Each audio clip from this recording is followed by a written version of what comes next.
Syekh Muhammad Adnan Al-Afyuni, salah seorang mufti yang ada di kota Damaskus. Beliau menceritakan beberapa tahun yang lalu ada salah seorang yang berasal dari negara Syam. Kemudian ia mengajak istri, ibu dan kedua saudara wanitanya untuk berziarah ke makam Nabi besar Muhammad sallallahu alaihi wasallam dan menunaikan ibadah umrah. Sesampainya di Madinah Al-Munawwarah, maka lelaki yang membawa 4 orang wanita kerabatnya itu kehilangan tasnya, di mana di dalam tas tersebut terdapat bekalnya, uangnya untuk hidup selama beberapa hari di kotanya Nabi besar Muhammad sallallahu alaihi wasallam. Maka sebagaimana mestinya setiap orang yang tinggal di negara orang asing, tidak kenal dengan siapapun, dan ia kehilangan hartanya, dan saat itu ia membawa sanak kerabatnya, pastilah dalam keadaan bingung, dalam keadaan gelisah. Maka di saat kegelisahannya, di saat dia dalam keadaan kebingungan, ia langsung masuk ke masjidnya Rasulullah sallallahu alaihi wasallam. Ia melaksanakan sholat 2 rakaat dan kemudian duduk di Raudhatus Syarif, memperbanyak sholawat kepada Rasulullah, karena selama ini ia dengar salah satu daripada keutamaannya bersolawat adalah diberi jalan keluar dari setiap kesusahan, dari setiap permasalahan dan kesempitan. Ia pun berulang kali bersolawat kepada Rasulullah, dan saat itu berada dekat dengan jasad sucinya Nabi besar Muhammad sallallahu alaihi wasallam. Sambil keletihan dan kegelisahan yang terus berkecamuk dalam dirinya, ia pun akhirnya tertidur sesaat. Di dalam tidurnya ia ditakdirkan oleh Allah bermimpi dengan junjungan Nabi besar Muhammad sallallahu alaihi wasallam.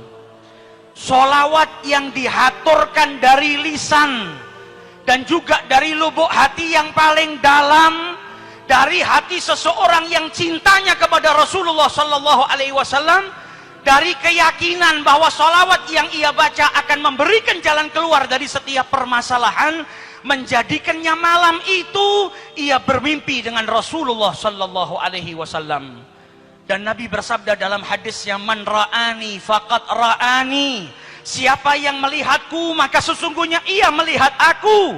Man ra'ani fil manam faqad ra'ani, siapa yang mimpi berjumpa denganku sesungguhnya ia benar-benar mimpi berjumpa denganku.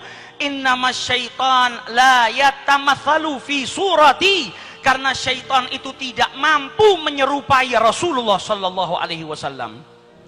Di dalam mimpinya Rasulullah berkata kepada lelaki tersebut, pergilah engkau ke pintu Masjid Nabawi nomor sekian, maka engkau akan dapati seorang penjaga pintu yang bernama Utsman.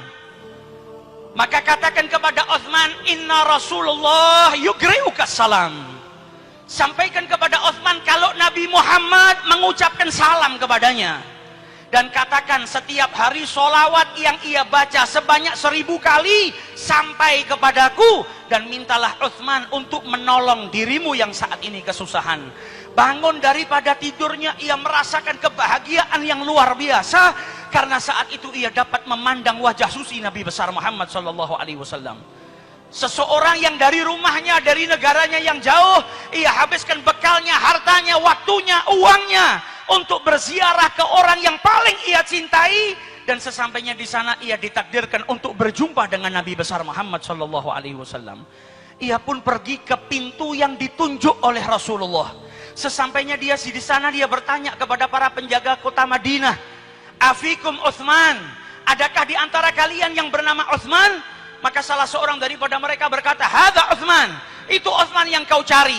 Maka ia pun mendatangi Utsman seraya berkata, inna Rasulullah yugri'uka salam, Nabi ngucap salam kepadamu. Dengan bukti kalau Nabi itu mengetahui sholawat yang kau baca setiap hari sebanyak 1000 kali. Kenalkan, namaku adalah Abu Adib. Aku datang bersama 4 orang wanita daripada keluargaku. Hartaku kecurian dan Nabi minta engkau membantuku saat ini. Maka si Uthman berkata, ini ucapan gak pantas kita bicara di sini.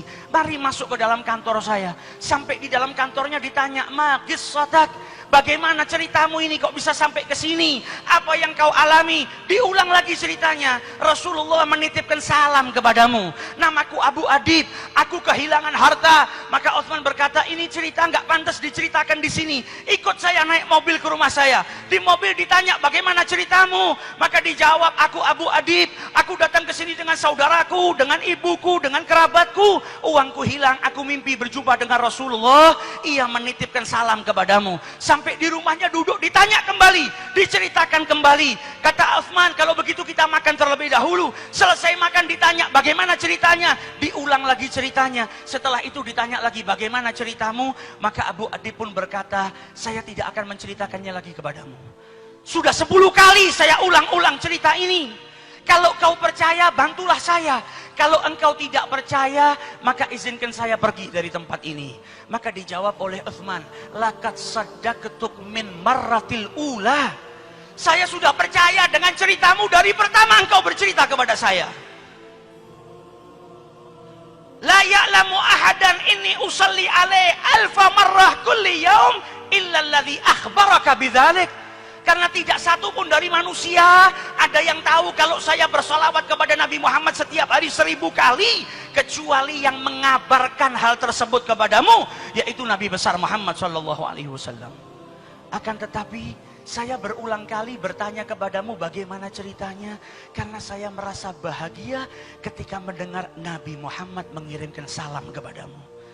Dan saya ingin kalimat itu terus diulang-ulang, didengarkan di telinga saya. Kebahagiaan yang luar biasa ketika saya setiap hari bersolawat dan salam kepada beliau. Tiba-tiba saya mendapatkan keberkahan, Nabi Muhammad mengirimkan salam kepadamu. Saya bertanya berulang kali bukan karena tidak percaya, tapi telinga ini ingin terus mendengar nama Nabi Muhammad SAW, dan telinga ini terus ingin mendengar kalau Nabi Muhammad mengutarakan salamnya kepadaku. Ambil apa yang kau inginkan. Berapa hartamu yang hilang aku ganti, karena aku memiliki kebahagiaan yang tiada tara, yaitu dengan mendapatkan salam dari Nabi besar Muhammad SAW. Malam hari ini kita yang datang ke majelis ini, dan adanya majelis Az-Zahir atau majelis-majelis sholawat yang lain, tak lain ingin mengajak kita bersama-sama untuk menambahkan rasa cinta kita kepada Rasulullah SAW. Kita ingin seperti Uthman, ketika mendengar nama Rasulullah, hatinya bahagia, bergetar. Kita ingin mencintai sesuatu yang mana jikalau sesuatu itu dihadapkan di depan kita dan didengarkan di telinga kita, maka kita mendapatkan kebahagiaan yang luar biasa, sebagaimana kebahagiaan yang didapatkan oleh para pendahulu kita ketika mendengar nama Rasulullah Sallallahu Alaihi Wasallam. Bukan hanya kebahagiaan yang mereka dapat, tapi tak sedikit dari mereka yang detik itu juga minta dicabut nyawanya oleh Allah Subhanahu Wa Taala karena kerinduan yang mendalam kepada Nabi besar Muhammad Sallallahu Alaihi Wasallam. Maulid yang kita baca ini, hampir setiap malam kalau kita hadir majelis Az-Zahir, dibacakan Maulid Simtud Durar, ditulis oleh Al-Imam Al-Habib Ali bin Muhammad Al-Habashi, tashwigan lis-sami'in. Kita diajak baca sejarah Maulid Nabi, kita diajak menyandungkan gosidah, pujian-pujian kepada Rasulullah, agar apa? Setiap hati umatnya ini merasa rindu ketika nama nabinya disebutkan. Kalau kita belum merasa rindu, belum merasa bahagia ketika Nabi Muhammad namanya disebutkan di hadapan kita, itu tandanya cinta kita masih lemah. Karena ketika kita mencintai harta, di saat kita kesusahan kayak apapun, kita mendapatkan harta yang berlimpah, maka kesedihan, kesusahan, bahkan penyakit sekalipun akan hilang dengan sesaat. Karena kita dapat uang yang banyak. Ini manfaatnya kalau kita cinta kepada sesuatu, maka sesuatu itu bisa memberikan kebahagiaan kepada kita. Kalau kita cinta dengan Nabi Muhammad, cinta dengan Allah, cinta dengan zikir, cinta dengan sholawat, maka di saat kita susah, kita nggak perlu pergi jauh, mencari suasana baru untuk menenangkan diri kita dan batin kita. Di saat kita sakit, nggak perlu kita bersusah payah mencari obat, karena setiap sesuatu yang kita cintai menjadi obat bagi kita. Bahkan Nabi Muhammad di saat duduk dengan para sahabatnya, kalau mau bahagia karena beliau cinta dengan sholat, maka beliau berkata kepada Bilal, arihna ya Bilal, kumandangkan azan, bahagiakan kita dengan melaksanakan sholat. Datang waktu sholat menjadikan Nabi bahagia. Begitu juga dengan para ulama, bukan hanya kepada Nabi Muhammad, kepada gurunya saja mereka mendapatkan ketenangan. Al-Habib Ali bin Muhammad Al-Habsyi, penyusun maulid ini, kalau sudah sakit yang luar biasa, dia panggil putranya yang bernama Muhammad. Wahai Muhammad putraku, bawakan cerita guruku Al-Imam Abdullah bin Husain bin Tahir. Ketika dibawakan kisah gurunya Al-Imam Abdullah bin Husain bin Tahir, maka seketika itu juga sakitnya hilang, kegelisahannya hilang, kegundahannya hilang. Karena dibawakan kisah orang yang dia cintai, yaitu gurunya. Apalagi dengan manusia yang paling mulia, yaitu junjungan Nabi besar Muhammad sallallahu alaihi wasallam. Sallu ala Nabi. Bahkan Al-Habib Ali meniru Rasulullah. Kalau sedang sakit, beliau sampai punya syair. Gulu Ali bin Muhammad Rabbana gad syafah, Ali idza gad marat shifahu fi'alus salah. Beliau memotivasi dirinya sendiri. Katakan kepada Ali, beliau yang mengutarakan, Ali kalau sudah sakit, maka penawarnya atau obatnya hanyalah sholat. Ketika sudah sholat, maka seluruh penyakit itu hilang. Kita belajar di majelis ini bagaimana mencintai Nabi Muhammad dengan sekuat tenaga kita. Penuhi hati kita dengan mahabbah kepada Rasulullah. Maka di saat kita kesusahan, di saat kita kesumpekan, gelisah datang kepada kita, mendengar namanya Nabi Muhammad SAW, maka kegelisahan, kegundahan, kesempitan, apapun yang terjadi pada kita akan hilang, berubah menjadi bahagia karena Nabi besar Muhammad SAW. Khususnya di akhir-akhir ini kita disibukkan dengan pembicaraan politik. Kita masuk tempat manapun orang berbicara politik.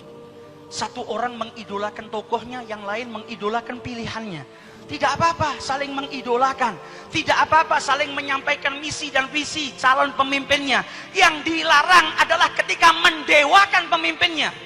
Yang tidak sepaham dengan dia, yang tidak memilih pemimpinnya, dikafirkan, dijauhi, dianggap sesat, ini yang salah. Dan majelis Az-Zahir didirikan, kita punya misi, kita punya visi. Majelis yang sederhana ini, kita di sini menjadi pembantunya Rasulullah, dan kita berjanji di saat orang ramai berkampanye, kita akan mengkampanyekan Rasulullah Sallallahu Alaihi Wasallam. Di setiap tempat kita akan kampanyekan kembali akhlak sang Nabi. Kita akan kenalkan kepada khalayak sebagaimana mereka mengenalkan calon pemimpin mereka. Kita akan kenalkan kepada mereka pemimpin dunia wal akhirah, yaitu Nabi besar Muhammad SAW. Kita akan kenalkan bagaimana sabarnya beliau. Kita akan kenalkan kepada mereka bagaimana rumah tangga beliau. Kita akan kenalkan kepada khalayak ramai bagaimana cara mencintai Rasulullah.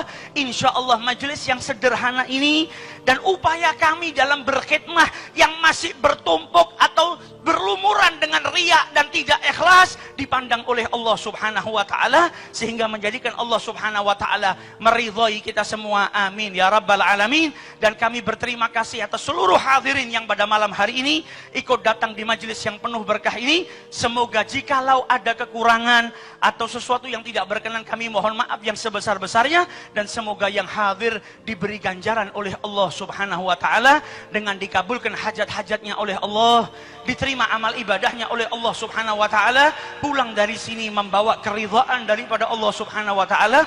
Dan semoga majelis yang kita hadiri malam hari ini menjadi pengayom dan pengaman negara tercinta kita, negara kesatuan Republik Indonesia.